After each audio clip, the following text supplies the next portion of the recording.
isu-isu yang strategis dalam penyelenggaraan pemerintah desa. Ini seperti apa? Kita pengen dengar langsung dari Bapak. Kemudian nanti mungkin teman-teman bisa langsung berinteraksi. Ini akan luar biasa. Ini ada beberapa dinas pemberdayaan masyarakat desa juga dari beberapa provinsi juga sudah bergabung di Zoom meeting kita. Silakan Pak Nana berkenan memberikan informasi-informasi isu-isu strategis apa sebenarnya pemerintah desa kita, dan tahun ini mungkin ada sesuatu yang luar biasa menyangkut pandemi sehingga harus ada new normal dan seterusnya. Monggo Pak Nana dipersilakan langsung. Ya. Baik, terima kasih Mas Jo. Assalamualaikum warahmatullahi wabarakatuh. Dan salam juga untuk teman-teman semua di seluruh Indonesia yang mengikuti acara di desa. Kalau apa itu temanya tuh saya lihat perkat jati diri bangsa. Oh, ini luar biasa. Dan bersyukur juga saya secara pribadi maupun atas nama lembaga bisa malam minggu di pasar minggu. Karena kantor kami luar biasa ini. Dan perlu untuk kita ketahui bersama, memang sejak lahirnya Undang-Undang Desa nomor 6 tahun 2014 banyak hal yang memang harus kita lakukan, di mana perubahan yang berlaku ketika itu sangat-sangat menyeluruh. Karena Undang-Undang Desa intinya mengatur 4 hal. Pertama, pemerintahan itu sendiri, pemerintahan desa. Kemudian yang kedua, pembangunan. Ketiga, pemberdayaan. Dan keempat, soal kemasyarakatan. Nah, 4 hal ini yang kemudian di breakdown. 2, pembangunan dan pemberdayaan menjadi tugas fungsi Kementerian Desa. Sedangkan kami di Direktorat Jenderal Bina Pemerintahan Desa fokus kepada tata kelola pemerintahan desa. Dan lebih fokus lagi kami berpikir bagaimana caranya sesegera mungkin. Dan sejak tahun 2015 waktu itu saya ingat sekitar bulan September sampai dengan Desember kita sudah mulai berpikir bagaimana untuk meningkatkan kapasitas aparatur desa. Karena jumlah desa yang luar biasa, 74.953. Kalau di dalam struktur organisasinya tiap desa ada 12 orang, kemudian ada BPD-nya misalnya sekurang-kurangnya 8 orang, berarti ada 20 orang. Jadi bisa kita bayangkan 20 orang kali 74.953, kira-kira hampir 1,5 juta. Ya. SDM yang harus kita pikirkan bersama. Apakah itu pemerintah pusat, pemerintah provinsi, pemerintah kabupaten, bahkan camat pun diberikan amanat untuk melakukan pembinaan dan pengawasan terhadap desa dan perangkat desa itu sendiri. Jadi PR-nya luar biasa. Nah, Bapak Ibu hadirin sekalian, terkait dengan peningkatan kapasitas kepala desa dan perangkat desa, aturan mainnya sudah kami tetapkan di dalam Permendagri, bahkan hampir seluruh tata kelola pemerintahan desa itu sudah kita tuangkan dalam peraturan Menteri Dalam Negeri. Sebagai gambaran barangkali kita harus tahu juga bahwa tingkat pendidikan aparatur desa ini misalnya 18% itu sarjana. Kemudian ada D3 sampai dengan S3 18%. Dan rata-rata 63% itu lulusan SLTA. Selebihnya 19% mereka ada yang tidak sekolah, lulusan SD, SMP. Nah, kami mempunyai target untuk sesegera mungkin berpikir meningkatkan kapasitas aparatur desa yang tadi saya sudah buat hitungan kira-kira 1,5 juta orang. Itu persoalan penting. Kenapa saya sampaikan penting? Tahun 2015 saat itu juga pemerintah Jokowi menggelontorkan anggaran yang luar biasa besar, dan itu terobosan juga yang luar biasa sesuai dengan visi Presiden Jokowi membangun dari pinggiran. Digelontorkan uang sebesar 20-an triliun lebih. Kemudian tahun berikutnya 40, sekian triliun, 60 triliun, 60 triliun, dan 70 triliun. Terakhir di tahun ini adalah 72 triliun, dikurangi sedikit untuk persoalan pandemi COVID-19. Jadi itu persoalan SDM. Kemudian persoalan yang juga menjadi penting buat kita semua adalah sarana dan prasarana desa itu sendiri. Yang tidak punya kantor desa bisa dibayangkan. Itu catatan kami hampir 10 ribuan tidak punya kantor desa. belum lagi desa-desa yang belum punya atau barangkali kantornya rusak, perlu pemeliharaan. Ini juga butuh perhatian dari kita semua. Kemudian listrik itu menjadi penting juga. Kalau data PLN itu selalu saya sampaikan jumlahnya data BPS sekitar 2.500. Kemudian yang listriknya masih menggunakan apa istilahnya ya, solar share itu menggunakan hampir 14 ribuan. Berarti yang perlu mendapat perhatian pemerintah terutama listrik kisaran 15 ribuan. Termasuk mungkin di dalamnya adalah persoalan internet, itu juga persoalan. Nah, manakala infrastruktur itu bisa terpenuhi kemudian SDM-nya baik, saya kira tugas pemerintah tidaklah terlalu berat. Nah, oleh karenanya mari kita diskusikan bagaimana cara mengatasi persoalan-persoalan tersebut. Walaupun tadi saya katakan dana pemerintah, dana desa yang bersumber dari APBN digelontorkan begitu besar dari 20 triliun sampai 70 triliun, saat ini kan udah hitungannya udah lebih dari 350 triliunan. Apakah SDM desa saat ini sudah mumpuni, sudah bisa melaksanakan tugas dengan baik? Ini menjadi PR kita bersama. Kalau catatan atau barangkali tugas fungsi yang selama ini kami emban sejak 2015 sampai sekarang untuk pengembangan kapasitas aparatur desa, kisarannya itu ya kira-kira hampir 160 ribu lah. Itu sudah kita latih langsung. Karena metodologi yang kami lakukan, pertama kita melatih pelatih untuk pusat, yang kemudian pelatih pusat nanti melatih pelatih provinsi, provinsi melatih kabupaten, dan seterusnya sampai dengan ke desa. Kalau ini tidak kita lakukan secara berjenjang, bisa dibayangkan betapa beratnya tugas yang harus dilakukan oleh Direktorat Jenderal Bina Pemerintahan Desa. Kemudian isu lainnya yang sebenarnya aturan mainnya sudah kita tetapkan, ini masih banyak sekali pemerintah daerah yang juga belum optimal dalam memperkuat regulasi daerah. Misalnya dia harus segera menetapkan perda atau perbuk terkait dengan persoalan kewenangan. Kemudian saya juga masih berani katakan lemahnya kepedulian pemerintah daerah, provinsi dan kabupaten terhadap keberadaan sarana dan prasarana yang tadi saya sampaikan. Bagaimana dia merehab kantornya? Kami terakhir menggelontorkan bantuan kepada pemerintah desa hanya sebatas untuk rehab.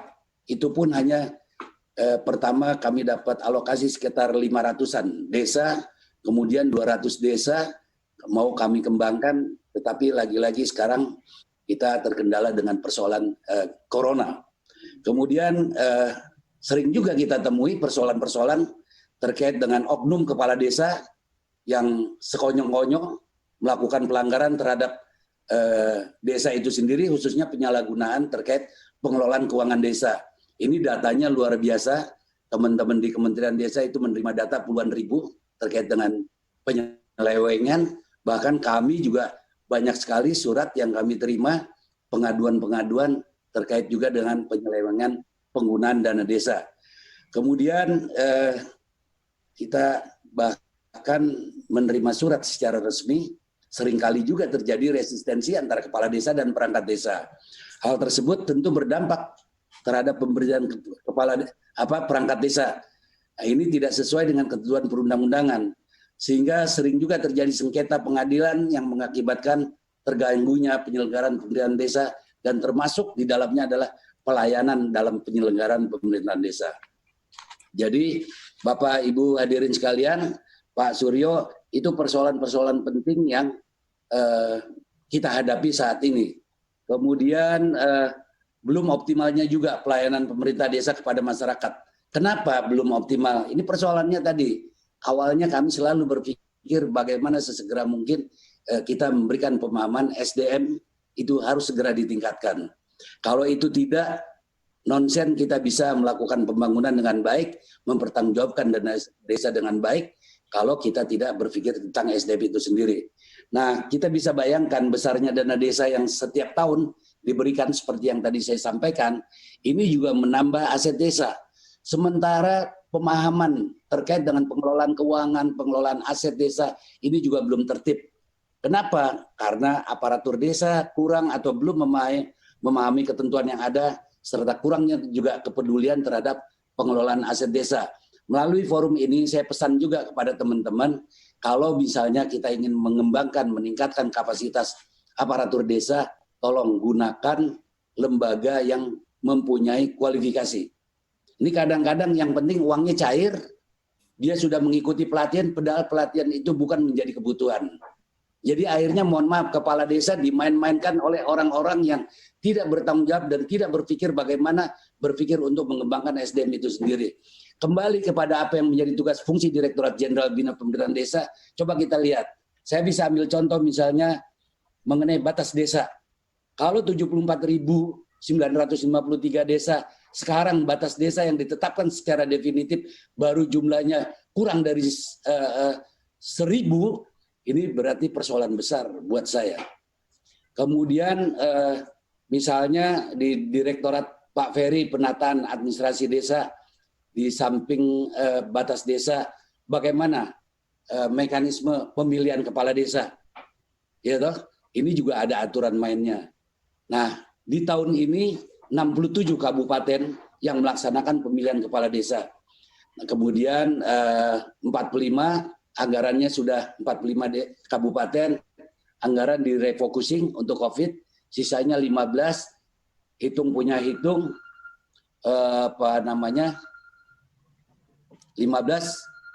mundur juga tidak melaksanakan, akhirnya hanya sekitar 5 kabupaten menyelenggarakan. Sebentar, izin. Saya ada dari Pak Menteri sebentar. Sebentar, mohon maaf.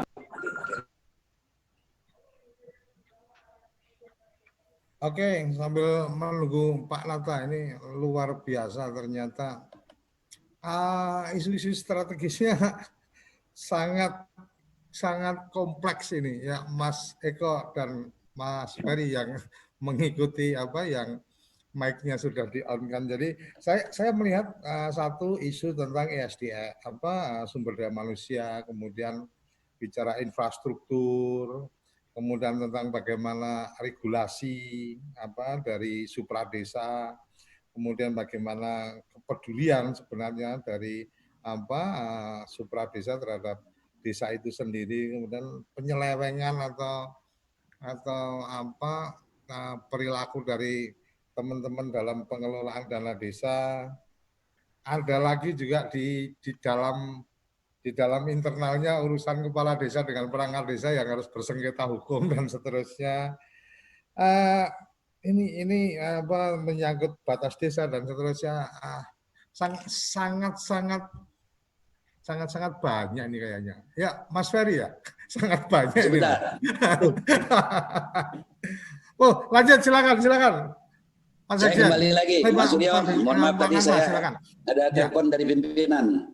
Jadi di samping banyaknya persoalan-persoalan tersebut, kami tidak tinggal diam, kami tidak abaikan itu semua, termasuk persoalan-persoalan terakhir sekitar bulan Januari atau Februari, ada istilah desa hantu di Konawe. Alhamdulillah hari ini selesai dan kami urus, kita tertibkan lagi administrasinya dan perdanya sudah ditetapkan kembali, bahkan kami sudah menyurat kepada Menteri Keuangan untuk mencabut blokir dana desa yang digelontorkan untuk Konawe. Jadi lumayan lah sedikit-sedikit. Kemudian ada desa juga. Sudah nggak ada hantunya ya Pak? Mudah-mudahan hantunya nggak ada. Bahkan kita hapus 3 desa, kita hapus supaya betul-betul administrasi pemerintahan desa berjalan baik.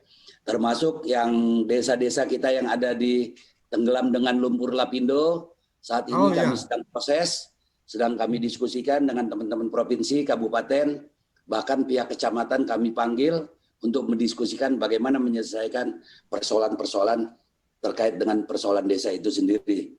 Jadi Pak Suryo, teman-teman semua, banyak sekali persoalan-persoalan yang kita hadapi, termasuk nanti Pak Eko barangkali bisa menjelaskan evaluasi perkembangan desa melalui teknologi informasi yang kita miliki. Kita sudah punya istilahnya profil desa.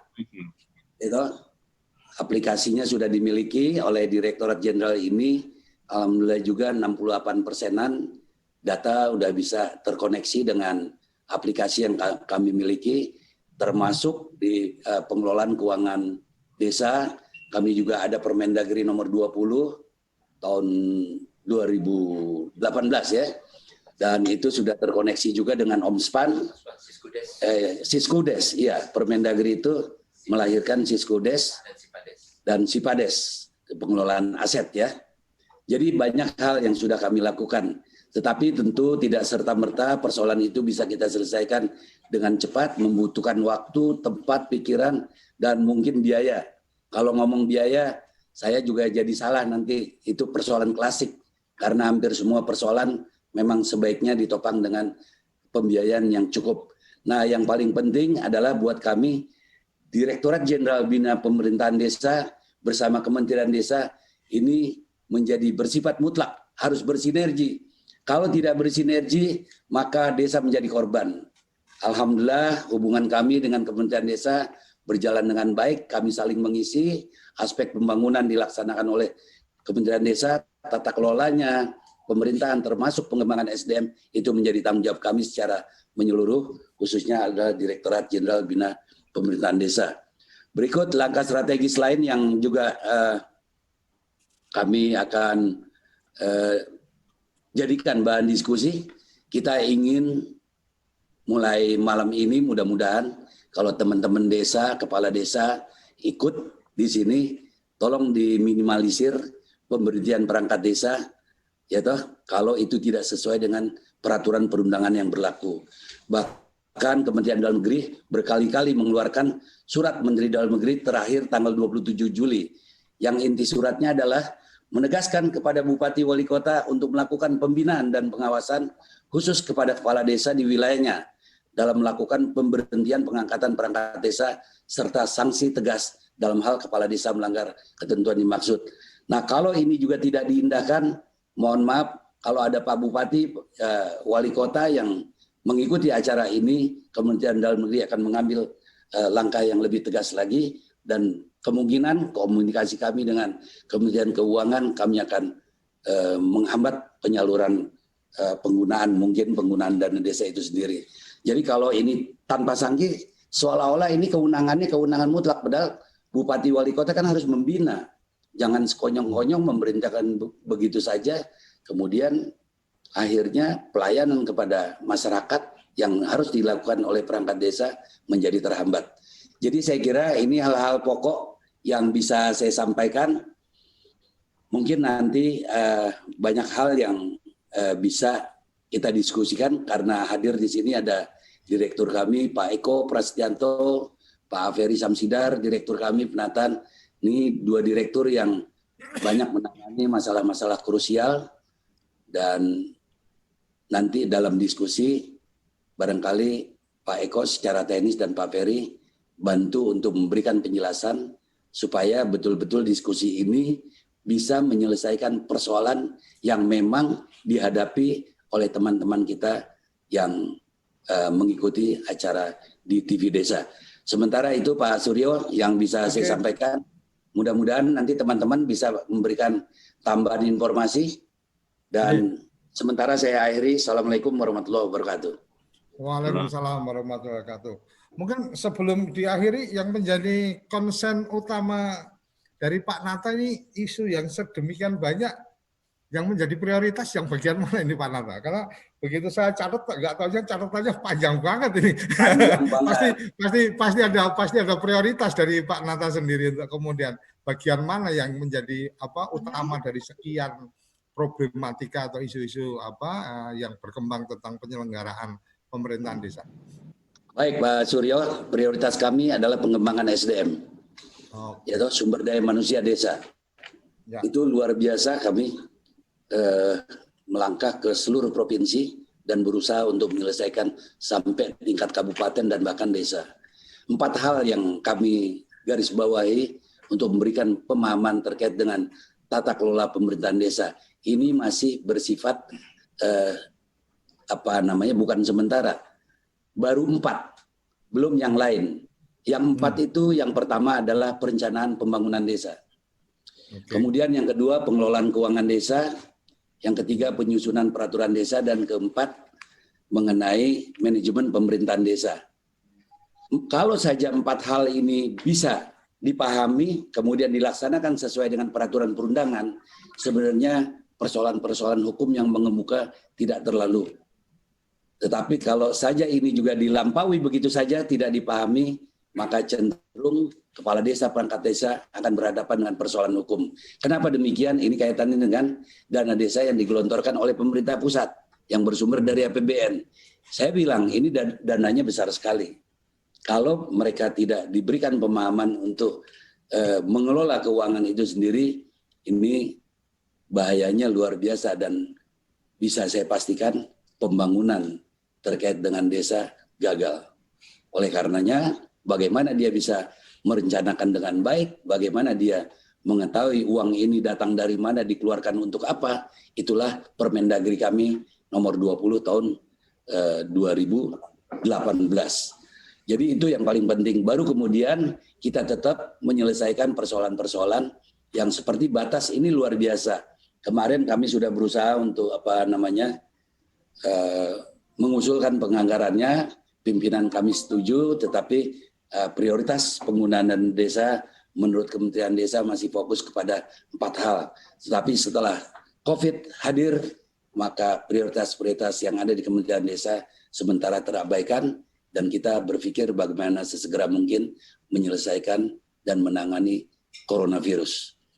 Baru kemudian nanti Pak Ferry mengenai batas, bagaimana memberikan pemahaman pemilihan kepala desa yang ujungnya tadi belum saya selesaikan, pemilihan kepala desa, surat Menteri Dalam Negeri yang sudah kami ajukan kepada Menteri Dalam Negeri, intinya tahun ini tidak boleh ada pemilihan kepala desa. Kita tunda dulu. Kenapa? Karena persoalan COVID. Kemudian yang kedua, kita harus bersama-sama mensukseskan pilkada serentak di tanggal 9 Desember 2020 ini.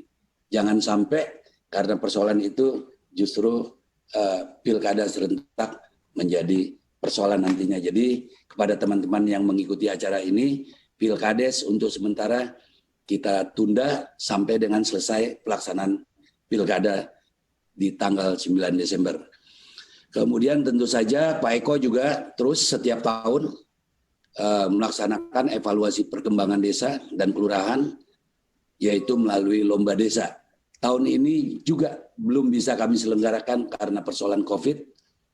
Mudah-mudahan nanti di tahun 2021 kita sudah mulai bisa melihat bagaimana lomba desa dan kelurahan itu bisa dilakukan. Satu lagi yang menjadi penting dan menjadi catatan dalam diskusi kita pada malam hari ini Badan Permusyawaratan Desa. Ini sangat sedikit gitu, yang bisa mengikuti pelatihan. Nah, saya ingin menghimbau kepada teman-teman di provinsi di kabupaten kota, tolong kalau ada dukungan APBD, kita berikan pemahaman tentang bagaimana tata kelola pemerintahan desa. Utamanya 4 hal yang tadi saya sampaikan.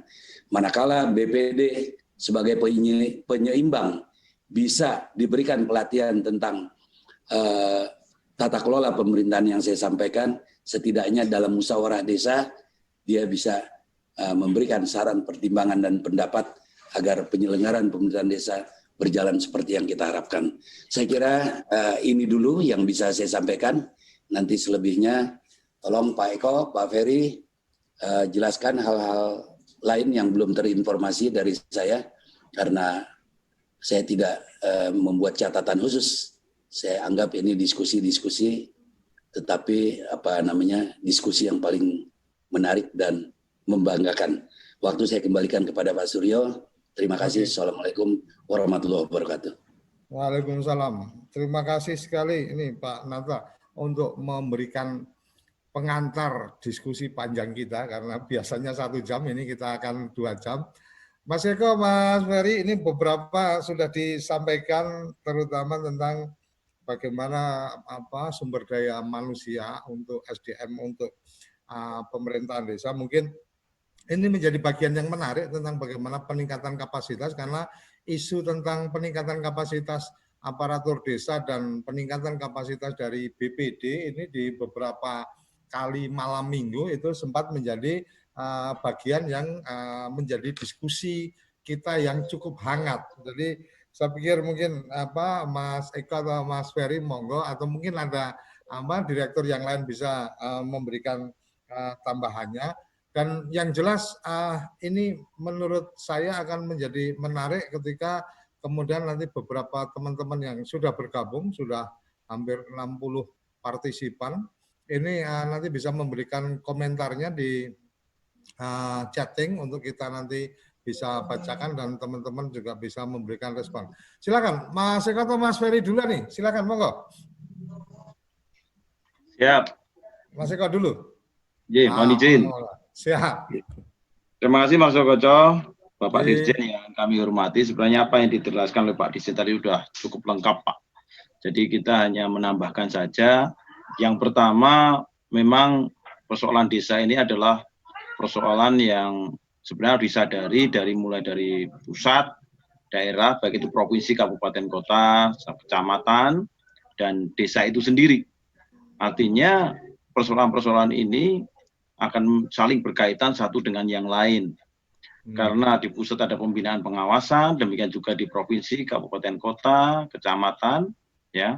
Kemudian di desa sebagai pelaksana.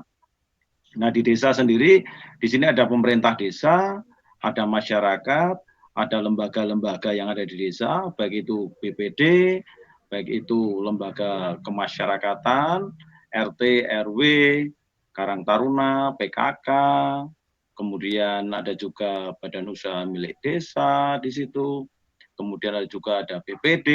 Nah, ini saling kompleks, Pak. Artinya satu dengan yang lain harus saling ada kesatuan gerak, ada kesatuan pemikiran, bagaimana untuk memajukan desa. Karena bagaimanapun juga kemajuan desa ini adalah kemajuan untuk daerah dan kemajuan juga untuk nasional. Nah, seperti persoalan-persoalan yang tadi sudah isu-isu strategis yang sudah dikemukakan oleh Bapak Dirjen, kita mengetahui bersama bahwa persoalannya cukup kompleks ya Pak Suryo Koco ya, sangat kompleks.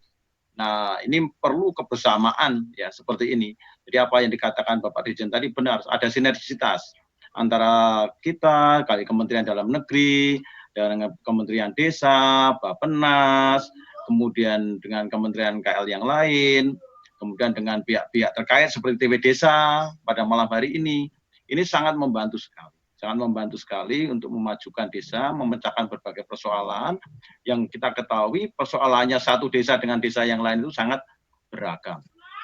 Nah, kemudian yang ketiga yang perlu menjadi penekanan kita apa yang dikatakan oleh Bapak Dirjen tadi adalah ternyata dalam persoalan pemerintahan desa sendiri terdapat persoalan yang cukup kompleks juga. Yang sangat kompleks di pemerintahan sendiri, ya harus disadari apa yang dikasih oleh Pak Dirjen tadi bahwa tidak boleh kita sekarang ini ganti kepala desa ganti perangkat gitu, ya nggak boleh kita harus menyadari juga ternyata batas desa itu penting sekali, sangat penting, ya. Nah ini semua ini kesadaran ini akan terwujud nyata apabila ada dari masing-masing pihak kesadaran untuk memperbaiki berbagai hal, langkahnya sesuai dengan peraturan yang sudah ada, mulai dari undang-undang, PP, hingga permen. Saya kira itu dulu Pak Suryo Koco yang bisa kami tambahkan, dan mungkin nanti dilanjutkan dengan diskusi. Terima kasih. Mas Eko, mungkin saya ingin menanyakan ketika salah satunya evaluasi desa dan kelurahan, kemudian di Kementerian Dalam Negeri sendiri sudah punya profil desa kelurahan dan seterusnya. Sejauh mana kemudian itu menjadi efektif untuk kemudian melihat progres dari potret desa-desa di seluruh Indonesia ini, Mas? Ya, jadi kita berangkat bahwa dari Perpres 11 2015 kita di pasal 22 itu ada evaluasi perkembangan desa. Nah, disitulah sebenarnya kita bergerak. Nah, sebenarnya Perpres 11 ini apakah ada amanat dari undang-undang? Ada, yaitu di pasal 112, 113, Undang-Undang 6 tahun 2014, bahwa pembina penyelenggaraan pemerintahan desa dan pemberdayaan masyarakat yang dimasuk di situ, pemerintah itu adalah Kementerian Dalam Negeri di situ. Nah, dari sinilah sebenarnya kita melakukan evaluasi menggunakan profil desa dan kelurahan serta evaluasi perkembangan desa. Nah, kita melihat apa dari pusat. Di pusat kita ada alat ya, alat untuk memantau ini secara online. Nah, itu desa langsung. Nah, sekarang ini ada 83.441 desa dan kelurahan. 74.953 desa, 8.488 kelurahan. Sekarang sudah 68% yang sudah menginput. Nah, ini perlu kita syukuri, Pak. Perlu kita syukuri bahwa sudah menginput berarti kita mengetahui, tetapi perlu kita tingkatkan kualitasnya sekarang.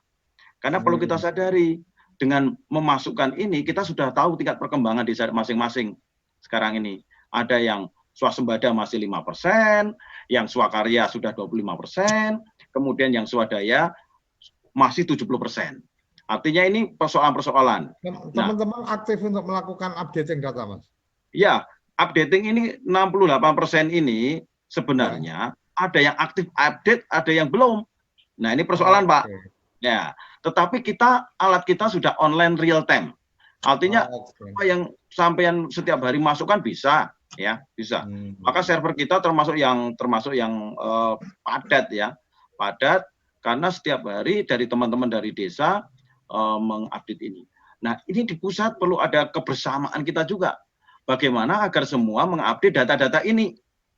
Baik itu mulai dari server, mulai dari firewall, baik itu mengenai sinergi peraturan dan sebagainya, sehingga kita mempunyai satu data seperti yang diamanatkan di dalam Perpres 39 2019. Satu data Indonesia. Nah, satu data Indonesia di sini Dewan Pengarah dan kemudian sebagai wali data di Kementerian Dalam Negeri. Ini bagaimana ini diefektifkan oleh teman-teman, ya, baik itu di pusat maupun di daerah, provinsi, kabupaten, kota, kecamatan, hingga ke desa. Nah, dengan mengisi ini, maka kita akan memudahkan kita, Pak. Memudahkan kita bagaimana kita melakukan evaluasi gerak selanjutnya. Nah, kalau kita tidak mengisi data ini, akibatnya kita akan sulit mengevaluasi. Nah, sekarang 32% ini persoalannya. Nah, 32% ini ada persoalan jaringan, seperti tadi Pak Dirjen katakan, listrik, ya. Nah, oleh karena itu kita kerjasama dengan Kominfo, dengan ESDM, PLN, ya, terus kemudian dengan teman-teman dari Bakti, dengan Bappenas kemarin, terakhir kita dengan BIK, Pak, dengan BIK ini, Pak. Ini kita kembangkan bagaimana supaya data profil desa dan kelurahan ini menjadi satu-satunya data bagi desa dan kelurahan, bagi pemerintah daerah, pemerintah pusat untuk melakukan evaluasi perkembangan desa. Saya kira itu Pak Surya Koco yang bisa kami. Oke, ya, matur nuwun Mas Eko. Jadi menarik ini ketika kemudian kenapa saya tanyakan tentang profil data kelurahan, karena memang Kementerian Dalam Negeri sudah mempersiapkan itu cukup lama. Jadi sepertinya ini hanya masalah tentang bagaimana mengoptimalkan, dan tanggal 10 hari Senin besok adalah hari Kebangkitan Teknologi Nasional. Jadi TV Desa punya agenda acara khusus di tanggal 10, yaitu Hari Kebangkitan Teknologi Nasional. Kita akan meluncurkan satu produk Desa WiFi di tanggal 10, dan kita juga akan menyiarkan langsung acara yang digelar oleh Kementerian Ristek dalam rangkaian peringatan Hari Kebangkitan Teknologi Nasional. Oleh karenanya teman-teman kalau memang ada waktu, silakan mengikuti acara kita dari jam 9 pagi sampai jam 4 sore. Kita bicara tentang teknologi, kebangkitan teknologi. Beberapa tokoh sudah berkenan untuk berbicara, dan salah satunya adalah dari teman-teman pengelola nama domain Indonesia, nama domain internet, akan membagikan 200 domain berikut website dan hostingnya secara gratis untuk teman-teman yang mempunyai bisnis-bisnis untuk di desa, dan juga akan dipilih beberapa desa untuk diberikan domain desa.id berikut dengan website dan pendampingannya selama 1 tahun. Kira-kira itu pesan iklannya. Ya Mas Ferry ya. Oke, Mas Ferry silakan ingin menambahkan sebelum nanti ada dari Kabupaten Buleleng sudah resen, sudah mengirimkan catatannya, tapi setelah Mas Ferry nanti dari Kabupaten Buleleng, Dinas PMD Kabupaten Buleleng, kita berikan open mic-nya. Silakan ditunggu. Mas Ferry dulu, silakan. Oke, terima kasih Pak Koco. Selamat malam para pemirsa TV Desa yang bahagia. Saya kira tadi apa yang sudah disampaikan Pak Dirjen, Pak Koco maupun Pak Direktur Eko itu sudah sangat komplit. Saya hanya ingin garis bawahi, mohon izin Pak Dir Eko. Kemarin saya mengikuti webinar bersama dengan Rektor IPB.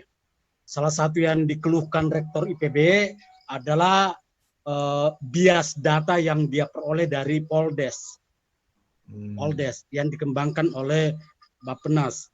Dalam forum itu saya sudah katakan, ini kami di Kemendagri sudah mengembangkan profil ini, dan profil ini sangat update karena dilakukan desa untuk pengisian datanya setiap saat. Jadi ini saya kira penting untuk kita kembangkan ke depan. Saya harap seluruh bupati, wali kota yang melakukan pembinaan langsung kepada desa, apa yang disampaikan Pak Eko tadi itu, Pak Direktur, saya kira sangat penting ini karena kenapa terjadi berbagai kesimpang siuran kita di dalam melakukan pembinaan desa karena ketiadaan data yang akurat. Sebagai contoh penggunaan dana desa diinstruksikan dengan berbagai program tersentral formatnya dari Jakarta seperti ini, padahal kondisi data di masing-masing wilayah itu berbeda. Nah, ini ke depan nanti kita mudah-mudahan sinergitas Kemendes, Kemendagri saat ini yang sangat baik itu pemanfaatan potensi data ini bisa kita manfaatkan secara maksimal. Baik, saya lanjut. Hanya ingin menegaskan kembali apa yang sudah disampaikan Pak Dirjen tadi, karena saya anggap sudah sangat clear itu. Berkaitan dengan batas yang pernah saya sudah sampaikan, patut untuk kita pahami, saya kira teman-teman di seluruh Indonesia tahu betul sekarang posisi desa itu sangat jauh berbeda dengan desa di masa-masa lalu. Oleh karena itu, apa yang disampaikan Pak Dirjen berkaitan dengan fungsi kabupaten kota sebagai pembina langsung kepada desa, mboknya mari kita realisasikan itu kewajibannya daerah dalam hal mewujudkan regulasi yang menjadi tanggung jawabnya. Karena yakinlah, selama belum ada regulasi yang clear berdasarkan Undang-Undang Nomor 6, maka saya yakin mindset pembinaan kita di daerah dalam konteks memaknai desa sesuai dengan Undang-Undang Nomor 6 itu belum berubah dari undang-undang sebelumnya. Seperti pola pelaksanaan PNPM. Nah, itu akibatnya. Karena tidak paham betul bahwa Undang-Undang Nomor 6 tahun 2014 tentang desa ini luar biasa paradigmanya yang kalau Undang-Undang Nomor 23, Undang-Undang Otonomi Daerah, itu adalah desentralisasi kewenangan pemerintah pusat kepada pemerintah daerah. Tapi kalau Undang-Undang Nomor 6 adalah desentralisasi kewenangan negara kepada masyarakat untuk membangun dirinya melalui penguatan pemerintahan desa dan seluruh masyarakat yang ada di bawahnya. Jadi pesan pertama yang saya ingin katakan, meneruskan apa yang disampaikan Pak Dirjen, mbok ya mari pemerintah daerah selesaikan kewajiban menyusun regulasi yang menjadi acuan dalam rangka melakukan pembinaan. Perda tentang pelaksanaan pilkades, perda tentang pengangkatan pemberhentian perangkat desa, dan berbagai macam regulasi yang diperintahkan oleh undang-undang maupun PP atau Permendagri. Itu kalau tidak dilakukan oleh pemerintah daerah, saya yakin tidak akan ada perubahan yang signifikan. Karena tidak ada acuan. Akhirnya ketika terjadi penyimpangan di bawah, tidak ada alat instrumen di daerah yang dijadikan acuan dalam rangka melakukan pembinaan. Tadi yang dikatakan Pak Dirjen, saat ini masih sangat banyak kepala desa berganti perangkat desa. Mesinnya penyelenggaraan pemerintahan desa, birokratnya pemerintahan desa itu adalah perangkat desa. Kepala desa berganti setiap 6 tahun boleh, tapi perangkat desa nggak boleh. Karena kalau perangkat desa berganti, wah itu berarti hilang aset. Meningkatkan kualitas SDM lagi kita dan lain sebagainya. Nah, ini tadi yang dikatakan Pak Dirjen, pengembangan SDM itu sangat penting. Nah, SDM di sini jangan dianggap bahwa hanya di tingkat desa. SDM mulai dari pusat, provinsi, daerah, dan tentu desa. Itu yang pokok saya kira sekarang ini saya ingin kembali kepada kita semua. Apa yang sudah disampaikan Pak Dirjen menjadi sangat penting meningkatkan kapasitas SDM kita. Tetapi tentu dengan taat berdasarkan sistem-sistem yang diamanatkan oleh undang-undang, terutama tata kelola pemerintahan desa itu bagaimana betul-betul dipahami oleh pemerintah desa, masyarakat, pemerintah pusat, ya ini supradesa, di daerah, provinsi, bahkan pusat. Sekarang dengan adanya kewenangan desa, semestinya tidak boleh setiap pihak datang ke desa tanpa disinergiskan dengan apa yang menjadi esensi kebutuhan desa berdasarkan kewenangannya desa. Saat ini masih banyak sekonyong-konyong program datang baik dari pusat, provinsi atau daerah memaksakan desa. Padahal mestinya berdasarkan regulasi itu kan harus diatur itu. Harus diatur. Oleh karena itu prinsip yang saya ingin sampaikan pada kesempatan ini meneruskan apa yang disampaikan oleh Pak Dirjen, Pak Koco. Tidak bisa tidak pemerintah daerah regulasi yang diperintahkan untuk direalisasikan itu harus diwujudkan. Ya, mulailah dari antara lain menata batas wilayah, menata kewenangan, mengatur tentang pilkades, mengatur tentang pengangkatan pemberhentian perangkat desa, BPD, bagaimana lembaga-lembaga kemasyarakatan di desa melakukan evaluasi dan lain sebagainya. Itu semua ada follow up yang harus dilakukan oleh pemerintah kabupaten. Saat ini pemerintah kabupaten kota yang menjadi agenda utamanya adalah Perbup tentang bagaimana penggunaan dana desa saja. Banyak yang seperti begitu juga di desa. Nah, itu yang saya titik beratkan kepada pemerintah kabupaten kota. Kemudian kepada pemerintah desa tidak bisa tidak lagi sekarang Pak Koco dan para pemirsa Bapak Ibu di seluruh Indonesia yang saya hormati, bahwa desa ke depan dalam tata kelolanya harus dijamin akuntabilitasnya. Oleh karena itu tidak bisa tidak desa itu harus melahirkan regulasi-regulasi dalam rangka tata kelolanya. Jangan hanya dibentuk BUMDes, dikasih uang, tapi tidak ada regulasi tentang tata kelola BUMDes itu. Tidak ada regulasi tentang tata kelola pasar desa. Tidak ada regulasi tentang tata kelola embun desa umpamanya. Padahal itu semua harus diperdeskan. Tidak bisa tidak lagi sekarang segala sesuatu yang dilakukan di desa yang tercantum terutama di dalam program perencanaan pembangunan desa harus didasarkan atas regulasi yang ada di desa. Sama halnya di pemerintah daerah, pemerintah pusat, apapun yang dilakukan harus ada landasannya. Di desa juga harus ada landasannya dalam bentuk perdes atau peraturan kepala desa. Itu. Jadi untuk menjamin akuntabilitas penyelenggaraan pemerintahan desa ke depan adalah wajib hukumnya setiap desa membreakdown kewenangannya dalam bentuk perdes tematik untuk menjadi acuan dalam rangka tata kelola desanya. Ketika harus diberikan anggaran kepada PKK, benar nggak PKK itu sudah ada peraturan keputusan kepala desanya umpamanya? Kalau tidak bisa dipersoalkan oleh auditor, oleh jaksa, oleh polisi dan lain sebagainya. Karena tidak ada landasan hukumnya. Itu yang harus dibangun sekarang berpemerintahan di desa. Karena desa itu miniatur negara. Selalu dikatakan Pak Dirjen, desa itu adalah miniatur negara. Kompleksitas persoalan desa sama dengan persoalan ketatanegaraan. Yang berbeda hanya ruang lingkup wilayahnya saja. Saya kira itu saja dulu Pak Koco. Ini desa itu menarik sekali sekarang ini. Tidak bisa kita... Oke, terima kasih Pak Ferry. Beberapa catatan tentang pemerintah kabupaten, pemerintah provinsi, dan termasuk juga pemerintah desa. Ini sudah resign dari tadi dari Kabupaten Buleleng. Silakan, saya sudah open mic dari Dinas Kabupaten Buleleng memperkenalkan diri karena di sini tertulisnya nama dinasnya. Silakan Mas.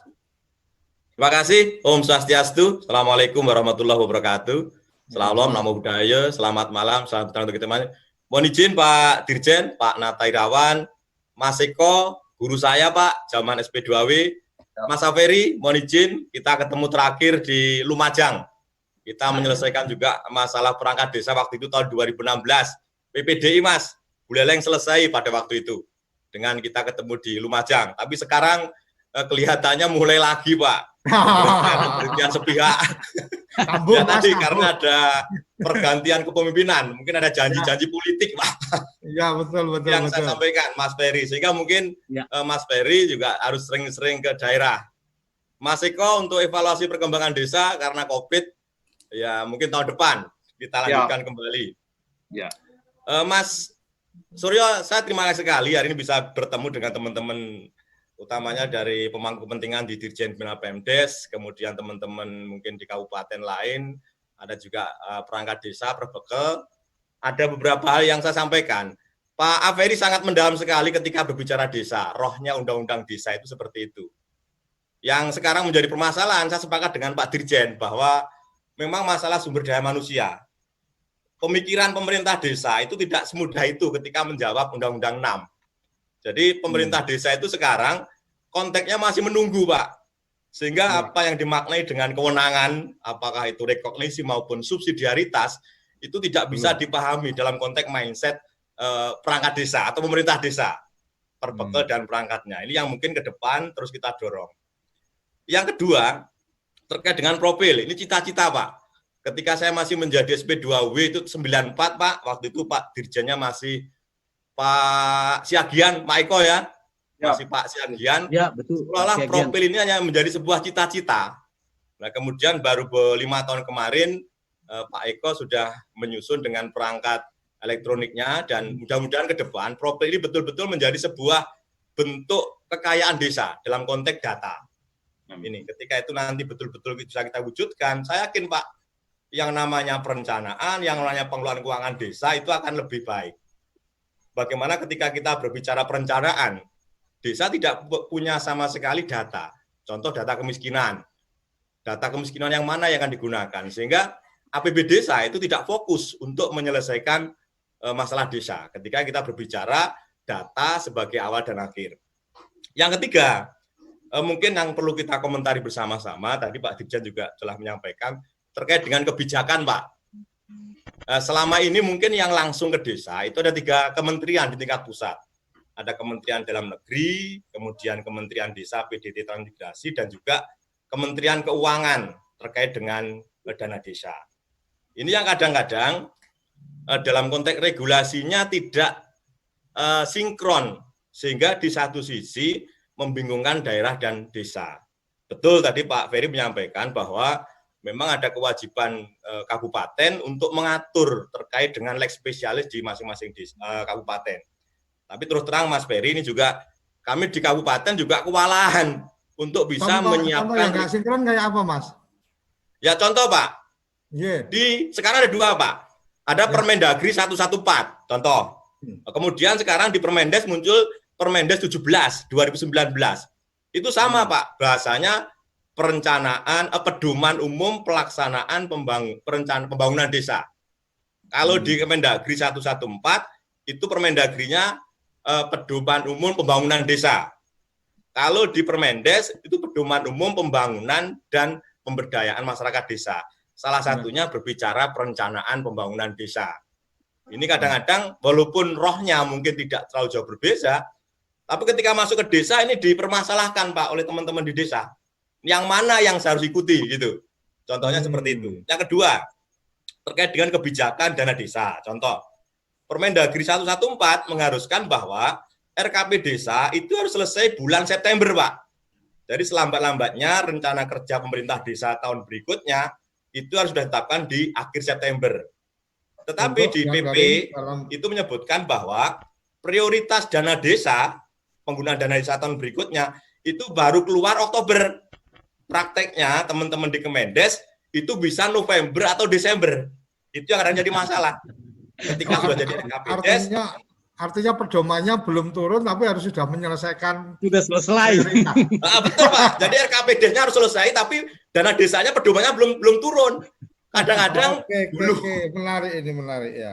Ya itu yang kira-kira perlu disinkronkan Pak. Kemudian kita menyadari betul Pak, dalam situasi 2020 ini para perbekal kami memang cukup kewalahan ketika harus menerjemahkan kebijakan yang mungkin umurnya hanya minggu. atau mungkin bulan lah. Contoh terkait dengan BLT dana desa. Sudah ada Permendes, kemudian Kemenkyu, tahu-tahu harus diperpanjang kembali. Tapi tidak masalah Pak, ini memang dalam kondisi darurat. Ini satu contoh ke depan yang menurut hemat kami, ke depan sebelum kebijakan-kebijakan itu diturunkan Pak, perlu kiranya ada sinkronisasi. Karena terus terang saja ketika kita berbicara di tingkat desa, itu bahasanya mungkin boleh atau tidak boleh. Tidak berbicara seperti apa yang disampaikan oleh Mas Aferi tadi. Sebetulnya ketika kita berbicara kewenangan, desa kan punya hak untuk mengatur dan mengurus itu. Tetapi di satu sisi ada kekhawatiran, ada ketakutan Pak. Apalagi sekarang kan utamanya dana desa, khususnya BLT desa ini kan betul-betul diawasi. Ini kadang-kadang yang juga cukup memberatkan teman-teman di desa. Yang terakhir Mas Suryo mungkin nanti bisa ditanggapi terkait dengan fungsi Binwas, baik yang dilakukan di kabupaten maupun di kecamatan. Tadi Pak Dirjen ketika berbicara sumber daya manusia itu hanya di desa. Harapan kami bagaimana kita juga mengoptimalkan fungsi Binmas oleh camat, Pak. Jadi terus terang kami punya 129 desa yang ketika mungkin kami harus cover di kabupaten tidak mampu. Oleh karena itu ke depan mungkin juga tahun lalu sudah dilakukan sebetulnya oleh Direktorat Fasilitasi Peningkatan Kapasitas terkait dengan PTPD, Pak. Jadi nanti bagaimana kita juga ke depan dari tahun ke tahun untuk selalu mengoptimalkan fungsi Binwas yang dilakukan oleh camat. Fungsi Binwas di camat itu dalam tanda kutip bahasanya adalah fasilitasi.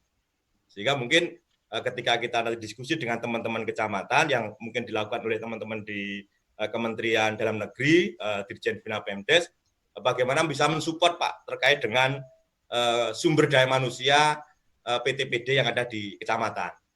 Saya kira itu Mas Suryo beberapa hal yang mungkin nanti bisa kita diskusikan lebih lanjut. Mohon maaf bila ada yang kurang berkenan. Terima kasih Mas Eko, Mas Peri. Assalamualaikum warahmatullahi wabarakatuh.